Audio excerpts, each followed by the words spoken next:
Bidadi township fight ಸಂಬಂಧ ಪಾದಯಾತ್ರೆಗೆ ದಳಪತಿಗಳು ಸಜ್ಜಾಗಿದ್ದಾರೆ.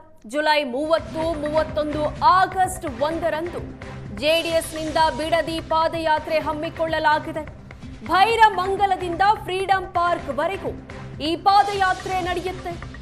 ನಿನ್ನೆ ಪಾದಯಾತ್ರೆ ಘೋಷಣೆಯನ್ನ ಬಿಜೆಪಿ ನಾಯಕರು ಮಾಡಿದ್ರು. ನಿಖಿಲ್ ಕುಮಾರಸ್ವಾಮಿ ನೇತೃತ್ವದಲ್ಲಿ ಜೆಡಿಎಸ್ ಪಾದಯಾತ್ರೆ ನಡೆಯುತ್ತೆ. ಬಿಜೆಪಿ ದಿನಾಂಕ ಘೋಷಿಸುವ ಮೊದಲೇ ಜೆಡಿಎಸ್ ಪಾದಯಾತ್ರೆ ನಡೆಯುತ್ತೆ. ಜುಲೈ 30ರಿಂದ ಆಗಸ್ಟ್ 1ರವರೆಗೆ 3 ದಿನ 38 ಕಿಲೋಮೀಟರ್ ಪಾದಯಾತ್ರೆ ನಡೆಯಲಿದೆ. ಪಾದಯಾತ್ರೆ ಪೋಸ್ಟರ್ ಬಿಡುಗಡೆ ಮಾಡಿದ್ದಾರೆ ಜೆಡಿಎಸ್ ನಾಯಕರು. ಬಿಡದಿ ಟೌನ್ಶಿಪ್ ವಿರೋಧಿಸಿ ಜೆಡಿಎಸ್ನಿಂದ ಪಾದಯಾತ್ರೆಯನ್ನ ಹಮ್ಮಿಕೊಳ್ಳಲಾಗಿದೆ. 3 ದಿನಗಳ ಕಾಲ ನಿಖಿಲ್ ಕುಮಾರಸ್ವಾಮಿ ನೇತೃತ್ವದಲ್ಲಿ ಬಿಡದಿ ಟೌನ್ಶಿಪ್ ವಿರೋಧಿಸಿ ಪಾದಯಾತ್ರೆಯನ್ನ ಹಮ್ಮಿಕೊಳ್ಳಲಾಗಿದೆ. ನಿನ್ನೆ ಬಿಜೆಪಿ ನಾಯಕರು ಫ್ರೀಡಂ ಪಾರ್ಕ್ನಲ್ಲಿ ಹೇಳಿದ್ರು, ಪಾದಯಾತ್ರೆ ಹಮ್ಮಿಕೊಳ್ತೇವೆ, ಪ್ರೊಟೆಸ್ಟ್ ಮಾಡ್ತೇವೆ ಅಂತ. ಇದೀಗ ಜೆಡಿಎಸ್ ವತಿಯಿಂದ ನಿಖಿಲ್ ಕುಮಾರಸ್ವಾಮಿ ನೇತೃತ್ವದಲ್ಲಿ ಪಾದಯಾತ್ರೆಯನ್ನ ನಡೆಸಲಾಗ್ತಾ ಇದೆ. 3 ದಿನಗಳ ಕಾಲ 38 ಕಿಲೋಮೀಟರ್ ಪಾದಯಾತ್ರೆ ನಡೆಸಲಾಗುತ್ತೆ ಅಂತ ಈ ಬಗ್ಗೆ ಅಧಿಕೃತವಾಗಿ ಜೆಡಿಎಸ್ ನಾಯಕರು ತಿಳಿಸಿದ್ದಾರೆ. ಜುಲೈ 30ರಿಂದ ಆಗಸ್ಟ್ 1ರವರೆಗೆ ಬಿಡದಿ ಟೌನ್ಶಿಪ್ ಅನ್ನು ವಿರೋಧಿಸಿ ಬೃಹತ್ ಪಾದಯಾತ್ರೆ ಹಮ್ಮಿಕೊಳ್ಳಲಾಗಿದೆ. 30ನೇ ತಾರೀಕು ಬೆಳಗ್ಗೆ 9 ಗಂಟೆಗೆ ಪ್ರಾರಂಭದ ಸ್ಥಳ ಭೈರಮಂಗಲ ವೃತ್ತದಿಂದ ಬಿಡದಿ ವೃತ್ತದವರೆಗೂ ಕೂಡ ಅಂದರೆ 8 ಕಿಲೋಮೀಟರ್, ಬೆಳಗ್ಗೆ ಮಧ್ಯಾಹ್ನ 8 ಕಿಲೋಮೀಟರು, ಹಾಗೆ ಮಧ್ಯಾಹ್ನ 1:30 ಊಟದ ವಿಶ್ರಾಂತಿ ನಂತರ 3:30ಕ್ಕೆ ಬಿಡದಿ ವೃತ್ತದಿಂದ ಕ್ರೈಸ್ಟ್ ವಿದ್ಯಾಲಯ ಟೋಲ್ ಗೇಟ್ವರೆಗೂ ಕೂಡ 7 ಕಿಲೋಮೀಟರ್. ಒಟ್ಟು 30ನೇ ತಾರೀಕು 15 ಕಿಲೋಮೀಟರ್ ಪಾದಯಾತ್ರೆ ಮಾಡ್ತಕ್ಕಂಥದ್ದು. ಮತ್ತು 31ನೇ ತಾರೀಕು ಬೆಳಗ್ಗೆ 9 ಗಂಟೆಗೆ ಟೋಲ್ ಗೇಟ್ ಕ್ರೈಸ್ಟ್ ಕಾಲೇಜಿನಿಂದ JK ಗ್ರ್ಯಾಂಡ್ ಹರೇನಾ ನೈಸ್ ಜಂಕ್ಷನ್ವರೆಗೂ 6 ಕಿಲೋಮೀಟರ್.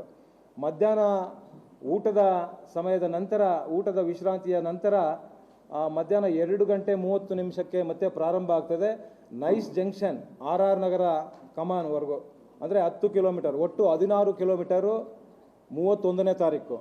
ಮತ್ತು ಆಗಸ್ಟ್ 1ನೇ ತಾರೀಕು ಬೆಳಗ್ಗೆ 9 ಗಂಟೆಗೆ ಪ್ರಾರಂಭ ಆಗುತ್ತೆ.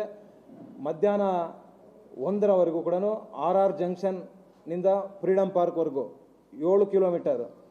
ಮತ್ತು ಮಧ್ಯಾಹ್ನದ ಊಟದ ನಂತರ 2 ಗಂಟೆಯಿಂದ ಸಾರ್ವಜನಿಕ ಒಂದು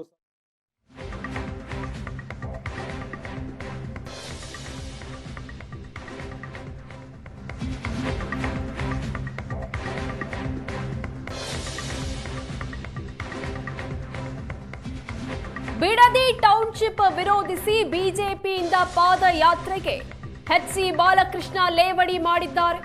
ಜೆಡಿಎಸ್ ಬಿಜೆಪಿಯದ್ದು ಪಾದಯಾತ್ರೆಯಲ್ಲ, ಪ್ರಾಯಶ್ಚಿತ ಯಾತ್ರೆ ಅಂತ ಬೆಂಗಳೂರಲ್ಲಿ ಮಾಗಡಿ ಶಾಸಕ HC ಬಾಲಕೃಷ್ಣ ಲೇವಡಿ ಮಾಡಿದ್ದಾರೆ.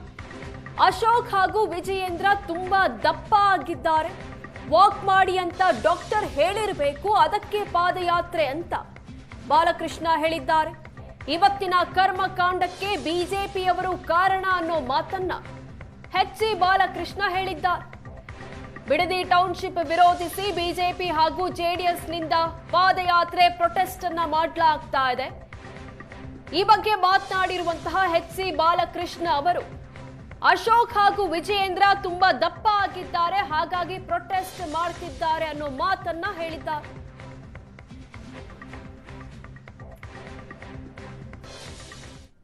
ಅವ್ರು ಮಾಡ್ತಕ್ಕಂಥದ್ದು ಪ್ರಾಯಶ್ಚಿತ ಯಾತ್ರೆ. ಅವರು ಮಾಡಿದಂಥ ಪಾಪಕ್ಕೆ ಪ್ರಾಯಶ್ಚಿತ ಮಾಡಲಿಕ್ಕೆ ಪ್ರಾಯಶ್ಚಿತ ಯಾತ್ರೆಯನ್ನು ಮಾಡ್ತಾ ಇದ್ದಾರೆ. ಅವರ ಪಾಪದ ಕೂಸು ಯಾವ ರೀತಿ ಇದೆ ಅಂತಕ್ಕಂಥದ್ದನ್ನು ನಾನು ವಿವರವಾಗಿ ತಿಳಿಸ್ತೀನಿ. ಸನ್ಮಾನ್ಯ ಜನತಾದಳದ ಯುವ ಘಟಕದ ಅಧ್ಯಕ್ಷರಾದಂಥ ನಿಖಿಲ್ ಕುಮಾರಸ್ವಾಮಿ ಅವರು ಒಂದು ಮಾತು ಹೇಳಿದ್ದಾರೆ. ಹೌದು, ನೀವೆಲ್ಲ ನಮ್ಮ ಪಾಪದ ಕೂಸು ಅಂತ ಹೇಳ್ತೀರಾ, ಆ ಪಾಪದ ಕೂಸನ್ನ ನೀವೇ ಕೂತ್ಕೊಂಡು ಓಡಾಡ್ತೀರಾ ಅಂತಕ್ಕಂಥ ಮಾತನ್ನು ಹೇಳಿದ್ದಾರೆ.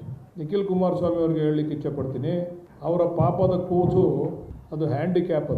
ಅದನ್ನು ಮಾಡ್ತಕ್ಕಂಥ ಸಂದರ್ಭದಲ್ಲೇ ಕೈಕಾಲೆಲ್ಲ ತಿರುಚಿಬಿಟ್ಟವ್ರೆ ಕುಮಾರಸ್ವಾಮಿ ಅವರು. ಆ ಕೂಸು ಹಿಡಿತಕ್ಕಂಥ ಸಂದರ್ಭದಲ್ಲಿ ಅದಕ್ಕೆ ಕೈಕಾಲು ಏನೂ ಕೂಡ ಇಲ್ಲ. ಅವರ ಪಾಪದ ಕೂಸನ್ನು ನಾವು ಒತ್ಕೊಳ್ಳಿಲ್ಲ. ಮೊದಲು ಸನ್ಮಾನ್ಯ ಯಡಿಯೂರಪ್ಪನವ್ರು ಒತ್ಕೊಂಡ್ರು ಮೊದಲು ಅದನ್ನು. ಕುಮಾರಸ್ವಾಮಿಯವರ ಪಾಪದ ಕೂಸನ್ನು ಕುಮಾರಸ್ವಾಮಿಯವ್ರ ನಂತರ ಯಡಿಯೂರಪ್ಪನವ್ರು ಒತ್ಕೊಂಡ್ರು. ಯಡಿಯೂರಪ್ಪನವ್ರ ನಂತರ ಸದಾನಂದ ಗೌಡರು ಒತ್ಕೊಂಡ್ರು ಅದನ್ನು. ಅದಾದಮೇಲೆ ಜಗದೀಶ್ ಶೆಟ್ಟರು ಒತ್ಕೊಂಡ್ರು. ಅದಾದಮೇಲೆ ಬಸವರಾಜ ಬೊಮ್ಮಾಯಿ ಅವರು ಹೊತ್ಕೊಂಡ್ರು. ಈಗ ಕಡೆಯದಾಗಿ ಅದಕ್ಕೆಲ್ಲ ಸ್ವಲ್ಪ ಚಿಕಿತ್ಸೆ ಮಾಡಿ ನಾವು ಅಂತಿಮ ಹಂತಕ್ಕೆ ತಂದು. ಬಿಡದಿ ಬಗ್ಗೆ ಜೆಡಿಎಸ್ ಪಾದಯಾತ್ರೆಗೆ ಯಾವುದೇ ಆಕ್ಷೇಪ ಇಲ್ಲ. ಜೆಡಿಎಸ್ ಪಾದಯಾತ್ರೆಯಲ್ಲಿ ಭಾಗವಹಿಸುವ ಬಗ್ಗೆ ತೀರ್ಮಾನ ಆಗಿಲ್ಲ. ಬಿಜೆಪಿ ಕಚೇರಿಯಲ್ಲಿ ಬಿಜೆಪಿ ಎಂಎಲ್ಸಿ ರವಿಕುಮಾರ್ ಈ ಬಗ್ಗೆ ಮಾಹಿತಿ ಕೊಟ್ಟಿದ್ದಾರೆ. ಜೆಡಿಎಸ್ ಪಾದಯಾತ್ರೆಯಲ್ಲಿ ಭಾಗಿ ಬಗ್ಗೆ ನಾಯಕರು ತೀರ್ಮಾನಿಸುತ್ತಾರೆ. ವಿಜಯೇಂದ್ರ, ಅಶೋಕ್ ಅಂತಿಮ ನಿರ್ಧಾರ ತೆಗೆದುಕೊಳ್ತಾರೆ. ನಮ್ಮ ಪಾದಯಾತ್ರೆ ಬಗ್ಗೆ ಗೊಂದಲ ಇಲ್ಲ ಅಂತ ರವಿಕುಮಾರ್ ಹೇಳಿದ್ದಾರೆ. ಬಿಡದಿ ಟೌನ್ಶಿಪ್ನ ಕೂಡಲೇ ಹಿಂದೆ ಪಡಿಬೇಕು ಅಂತೇಳಿ ಆಗ್ರಹ ಪಡಿಸಿದ್ದೇವೆ. ಅಕಸ್ಮಾತ್ ವಾಪಸ್ ತೆಗೆದುಕೊಳ್ಳದೆ ಹೋದರೆ ನಾವು ಪಾದಯಾತ್ರೆಯನ್ನ ಮಾಡ್ತೀವಿ ಅಂಥೇಳಿ ನಿನ್ನೆ ನಮ್ಮ ರಾಜ್ಯಾಧ್ಯಕ್ಷರು ಮಾತಾಡಿದ್ರು. ಯಾವತ್ತು ಮಾತಾಡ್ತೀವಿ, ಯಾವತ್ತು ಪಾದಯಾತ್ರೆ ಮಾಡ್ತೀವಿ ಅನ್ನೋಂಥದ್ರ ಬಗ್ಗೆ ನಮ್ಮ NDAಯ ಸದಸ್ಯ ಪಾರ್ಟಿ ಆಗಿರ್ತಕ್ಕಂಥ JDS ಜೊತೆನಲ್ಲಿ ಮಾತಾಡಿ ನಾವು ಡೇಟನ್ನು ಅನೌನ್ಸ್ಮೆಂಟ್ ಮಾಡೋಣ ಅಂತ ರಾಜ್ಯಾಧ್ಯಕ್ಷರು, ನಮ್ಮ ಪ್ರತಿಪಕ್ಷ ನಾಯಕರು ಯಡಿಯೂರಪ್ಪನವರು, ಚಲವಾದಿ ನಾರಾಯಣಸ್ವಾಮಿಯವರು, ನಮ್ಮ CT ರವಿ ಅವರು, ನಾನು, ನಮ್ಮ ಇನ್ನಿತರು ಎಲ್ಲರೂ ನಾವಲ್ಲಿ ಸೇರಿದಾಗ ಚರ್ಚೆ ಮಾಡಿಬಿಟ್ಟು ಪಾದಯಾತ್ರೆಯನ್ನು ಅನೌನ್ಸ್ಮೆಂಟ್ ಮಾಡಿದ್ದೇವೆ. ಆದ್ದರಿಂದ ಈ ದಿನಾಂಕದ ಬಗ್ಗೆ ಏನು ನಮ್ಮ JDS ಅನೌನ್ಸ್ಮೆಂಟ್ ಮಾಡಿದೆ, ಈ ವಿಷಯದ ಬಗ್ಗೆ ನಮ್ದು ಯಾವುದೇ ತಕರಾರಿಲ್ಲ. ಆದರೆ ಈ ವಿಷಯದ ಬಗ್ಗೆ ನಮ್ಮ ಪ್ರತಿಪಕ್ಷ ನಾಯಕರು, ಅಧ್ಯಕ್ಷರು ಒಂದು ಸರಿ ಮಾತಾಡಿ ನಾವು ಪಾದಯಾತ್ರೆ ಬಗ್ಗೆ ನಾವು ಯಾವುದೇ ಕಾಂಟ್ರವರ್ಸಿ ಮಾಡ್ಕೊಳ್ಳೋಕೆ ಹೋಗೋದಿಲ್ಲ. ಈ ವಿಷಯಕ್ಕೆ ಸಂಬಂಧಪಟ್ಟಂತೆ ನಮ್ದು ಒಂದೇ ನಿರ್ಧಾರವನ್ನು ನಾವು ಪ್ರಕಟಿಸ್ತೇವೆ. ಪಾದಯಾತ್ರೆ ಒಂದೇ ಇಲ್ಲ, ಒಟ್ಟಿಗೆ ಎಲ್ಲ ಸೇರಿ ನಾವು ಒಂದೇ ಪಾದಯಾತ್ರೆ ಮಾಡ್ತೀವಿ. ಡೇಟ್ ಅನ್ನ ಇದು ಮಾಡ್ತೀವಿ ಅಷ್ಟೇ. ಯಾವುದೇ ಕಾಂಟ್ರವರ್ಸಿ ಇಲ್ಲ ನಮ್ದು. ಅದ್ರ ಬಗ್ಗೆ ನಾವು ಅನೌನ್ಸ್ ಮಾಡ್ತೀವಿ.